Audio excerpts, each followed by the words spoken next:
into invitational qualifiers, Right. which are like all over the country. Local stores can have these invitational qualifiers. I know Xanadu Games in the Baltimore area has been having some. I think they had a Super IQ recently. I think they even aired live coverage of it. They definitely have had a lot of people that were at the Star City Games Invitational in Indianapolis that they did not get there via the points that they acquired at Opens. They got there via an invitational, and there they were sitting playing for quite a bit of money. Right, they award a minimum of $1,000. The Super IQs do. The minimum of $1,000 in their prize pool, and then of course the Invitational itself has a $50,000 prize purse. Of course, we have Standard and Legacy in the Swiss, and then Standard Top 8. This is happening in Charlotte in December. It's basically like if you consider like the Invitational is like the Pro Tour, and then these are like PTQs. So in this matchup, Yoni Skolnik with Junk Depths, he has one natural weapon against Dredge. He has Vampire Hexmage, which can just be used to get rid of bridges from below from the graveyard of Barry Everson. Yeah, we saw things like Mog Fanatic doing that in Standard when Bridge from Below was around. Yeah. So here in Legacy, very similar situation. Turn one from Yoni. Verdant Catacombs, I believe. I think so. It's a little glare on it, but he's got those sleeves that are like supposedly anti-glare, but instead they just kind of look like they're really cloudy to me. I mean, that's how what it seems like to me. Barry on his play goes draw, discard Imp, Stinkweed Imp. Now, interestingly, Yoni has Living Wish ×4 in his deck, and he can Living Wish for a Bojuka Bog. He can Living Wish. What were we talking about earlier? Scavenging Ooze? Talking about a lot of stuff. Yeah, it is. He does have it. Yeah, as you mentioned, I was going to mention Scavenging Ooze is a card that is in only the Commander precons and legal in Legacy. So he's got it in the sideboard. For those of you who don't know what Scavenging Ooze is, it's a green and a 1 for a 2/2 Ooze, which has a wonderful ability: green, exile target card from a graveyard. If it's a creature card, put a +1/+1 counter on Scavenging Ooze and gain a life.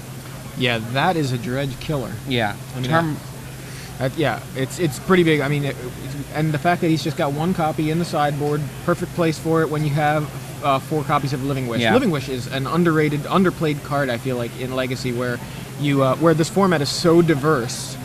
It seems like a perfect. I mean, wishes in general, I think, are underplayed in Legacy, just due to this very diverse kind of metagame. If you have the sideboard preparation, you can actually take advantage of the wishes. We have a Dredge from the Stinkweed Imp, gets him a Narcomoeba, amongst other things. A Bridge from Below goes to the yard, and I believe a second Stinkweed Imp also there, as well as a Cabal Therapy. So, I mean, essentially, he just got about 4 active cards into his graveyard off of that 5-card Dredge. Right.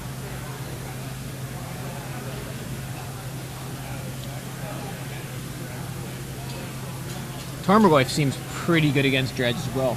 Yeah. Just in the fact that he gets really big. Tarmogoyf gets really big, but the question is, do you get overwhelmed by zombies first? That's true. I mean, I've been doing a little bit of the Treasure Hunt Zombie Infestation deck on Standard. Seems really fun. You can overwhelm people with zombies real easy, you know, so never underestimate the power of 6 zombies. Does that deck just run 4 Zombie Invitation, 4 Treasure Hunts, all lands? I run it slightly different, but mostly yes. What's your slight difference? Secrets. Oh, wow. Secrets. 1 Eldrazi. Darn! Oh, that's my secrets.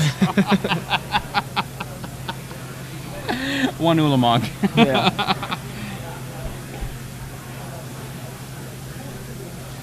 You're always ruining my secrets, Joey. Sorry. And the Narcomoeba is going to the yard to apparently get a Cabal Therapy.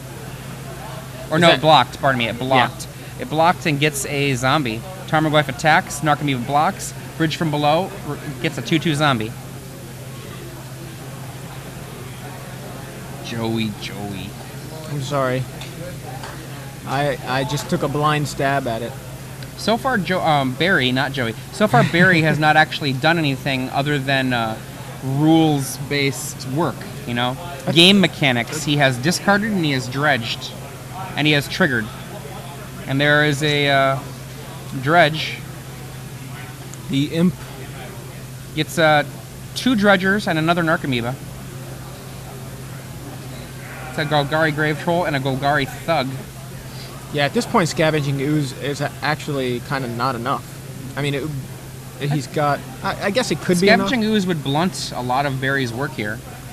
He's only got 2 Dredge cards in the yard. Maybe 3 Dredge cards in the yard, but I think it's only 2 in the yard. And just make sure that he doesn't rearrange anything. I was thinking here. the same thing. He's like, I need to lay these out so I can see them. Lays a Cephalid Coliseum, taps it for a mana, and now we're going to see an explosion of the graveyard, probably from a careful study, maybe a breakthrough.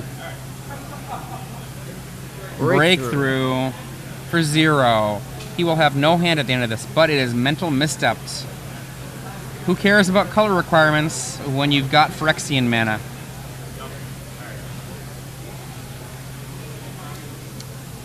Yoni Skolnik has no way to create blue mana in his deck, so it's just 2 damage. Correction, he does have 3 Mox Diamond. Knight of the Reliquary and Tarmogoyf are the guys that he's fighting with. Tarmogoyf quite large right now, with creature, sorcery, instant, land, and enchantment in the yard. It's a 5/6. The Knight of the Reliquary not nearly as large. Again, the Narcomoeba blocks, and that's going to get a zombie back. Wasteland. 2 mana for a Vampire Hexmage. Wasteland, getting rid of the Cephalid Coliseum, says go. With that Knight of the Reliquary, at the end of the turn here, he can turn any one of his lands into a Dark Depths, and then Hexmage for a quick 20/20. So this is the turn that Barry needs to basically do something powerful and win the game, or else it's done.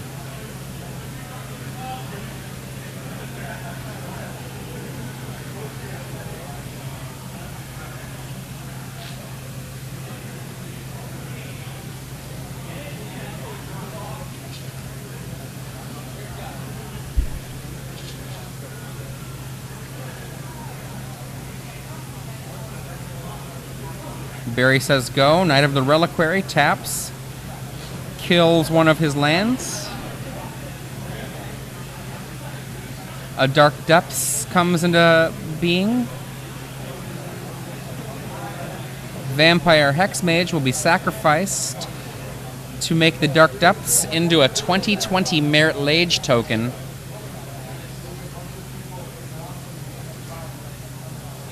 And apparently he has set up for himself the actual token.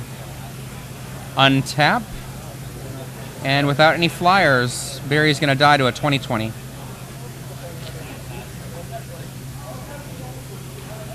This deck is actually really, really cool. I mean, what you're talking about essentially is you've got already the baseline for a regular kind of potentish junk deck.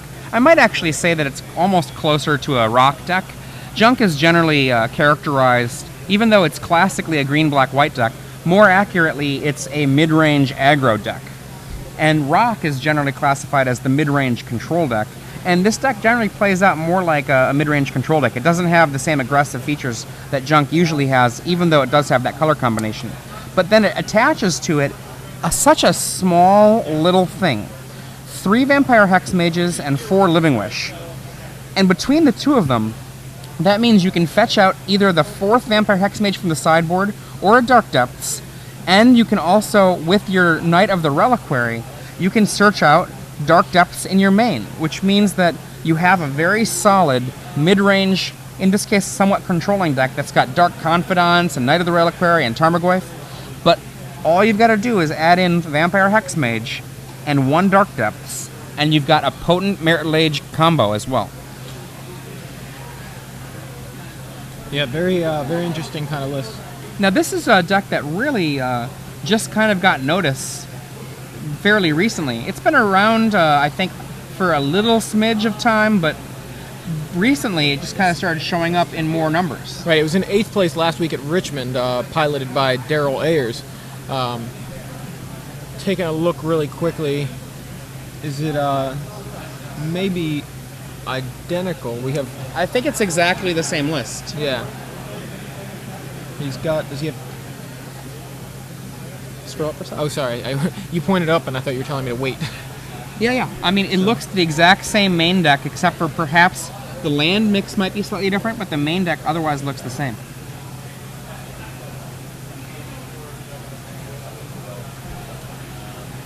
Yeah, definitely seems that way. So we got a question from Twitter, just while we're in between games here. What exactly are you having problems with as far as stasis goes? They think, they're saying everything's there even without Gush. No, the Gush is what you need. What you need is you need to have a reliable card draw spell that isn't vulnerable to stasis to some sort of destruction abilities. So before, all you needed to go is just the draw phase without any help and Gush. Now, in order to make things work, you usually need something like a Forsaken City. And Forsaken City is a card that can be destroyed, or a Crucible with fetch lands, and a Crucible can be destroyed. I see. And you don't want to be a Howling Mine deck in this format. It's too dangerous against the combo decks. Gush basically solved all of your problems. It gave you extra card draw. It returned tapped islands to your hand so that you could feed the stasis. Right. And it just basically made it so that on the back of 4 Gush, you'd be able to hold a stasis forever. So basically, it seems like it's there, but it's just more fragile than you want it to be. Yeah, you can make stasis. It exists. It's just not actually going to be competitive. If you actually put Gush into the mix, it's possible it would be 2 weeks still, but it might be strong enough to be able to compete because all of the things you need all show up. I mean, if you think about what happens when you Gush, you get 4 cards in your hand, and 2 of them are definitely islands. Right. Which means you definitely get 2 more turns of stasis, if not more. And each one of those turns of stasis is more opportunity for Gush. Fair enough. I see. Interesting.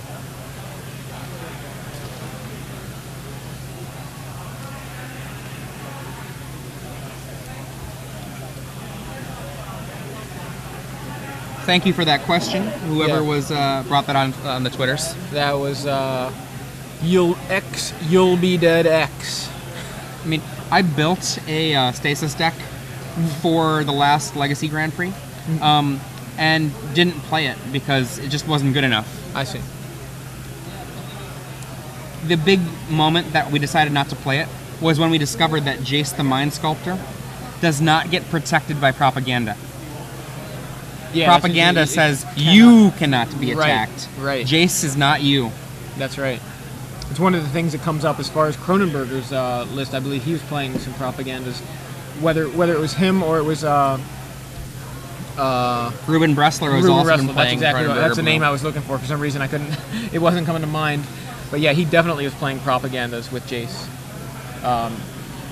That's a deck that I'm very interested in trying. I've been playing blue-white mostly, of the non-Stoneblade variety, but I really like the Cronenberger mono blue list. The thing is, it just seems like it's, I guess, maybe not as strong. I mean, it did definitely perform pretty well recently, so I guess it's a strong deck. But it seems exciting to be able to play, to be able to just lock people out with Back to Basics, as we saw earlier with the Merfolk versus Zoo matchup.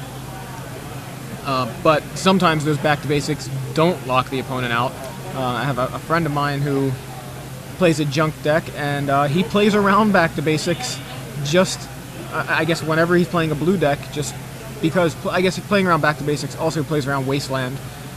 And he's got the mana base. He's got enough fetch lands and enough basics in the deck to just not fear Back to Basics, which is why I ended up cutting it from my sideboard, because he's a guy I play Legacy with a lot, and it seemed like it would be good against him. It just never seemed like it worked. He had Mox Diamonds and things, but Propaganda. I know Ruben Bressler played the Tabernacle at Pendrell Vale in the sideboard. I think he played 2 copies of that. So Barry looks like he is mulliganing to oblivion here. Yoni's been ready to play for a couple of minutes. For those of you just joining us, I'm Joey Pasco, here with Adrian Sullivan in the booth,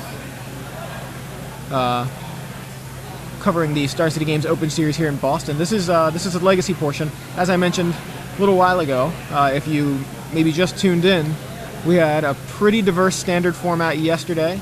The first several rounds had no repeats, and it all culminated this morning in a top 4 featuring 4 different archetypes and a win from Blue-Red Splinter Twin. Now Barry mulliganed to 3, and finally ready to play. City of Brass, Tireless Tribe, go. Dredge is the most effective deck at mulliganing, I think, in the history of Magic, perhaps. Which I guess shows why he's not so afraid to mulligan into 3. There's a Gemstone Caverns, Gemstone Mine. One of the Gemstone lands.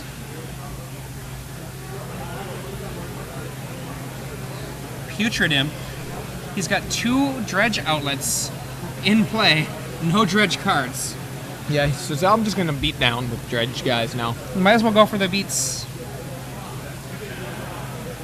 Dark Confidant. Dark Confidant is no slouch right now.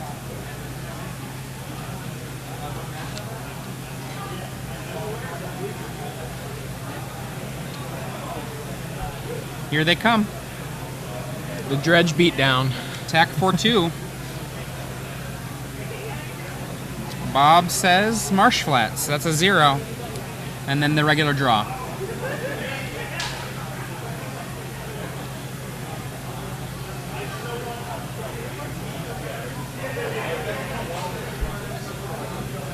Attention players, will be ordered from Rumbles Pizza.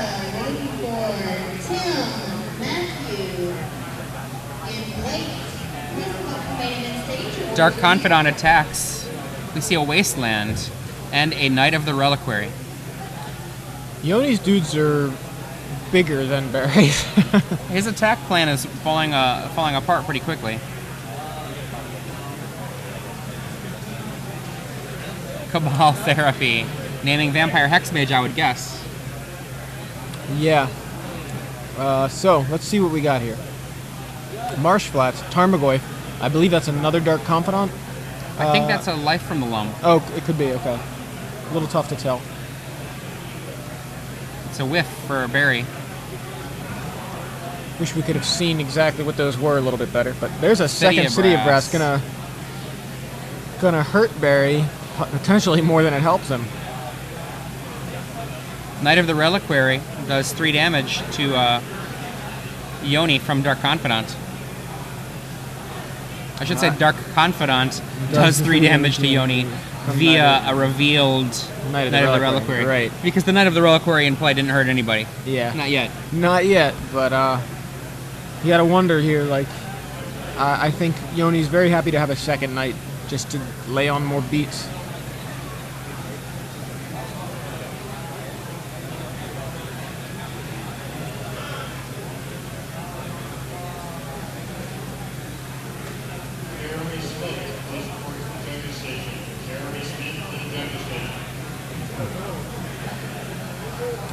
I see a Mazavith.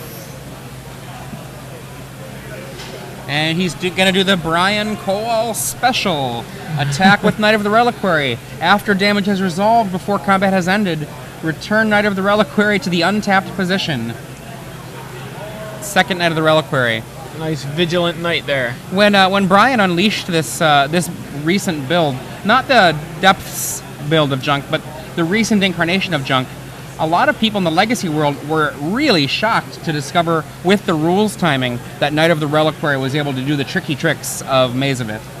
Yeah, it's kind of amazing when something like that comes out and nobody realized it before, or very few people realized it before. Breakthrough. Looks like for 1, he gets to keep 1 of these cards. What he needs here is a Dredger.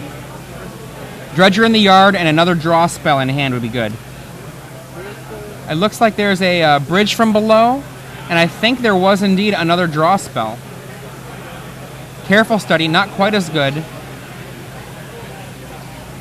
There is, I think, now remember, Yoni has access to Bojuka Bog And has an active Knight of the Reliquary right now. Yeah, it's really looks bad for Barry. Mulligans to 3 really doesn't look like he's going to be able to capitalize on any of his dredging. I predict Bojuka Bog. Yeah. Let's just stop those shenanigans. Okay.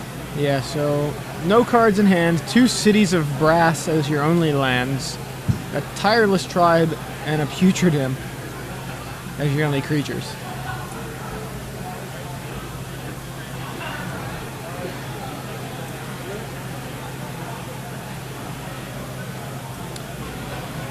Bob reveals Life from the Loam.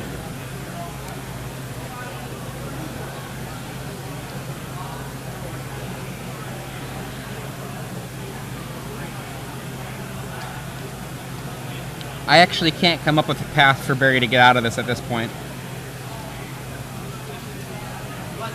There's just too much damage coming at him too quickly right now. Definitely. Definitely seems bad. Not only that, but just the whole the fact that he's got those knights. Those knights do more than just attack.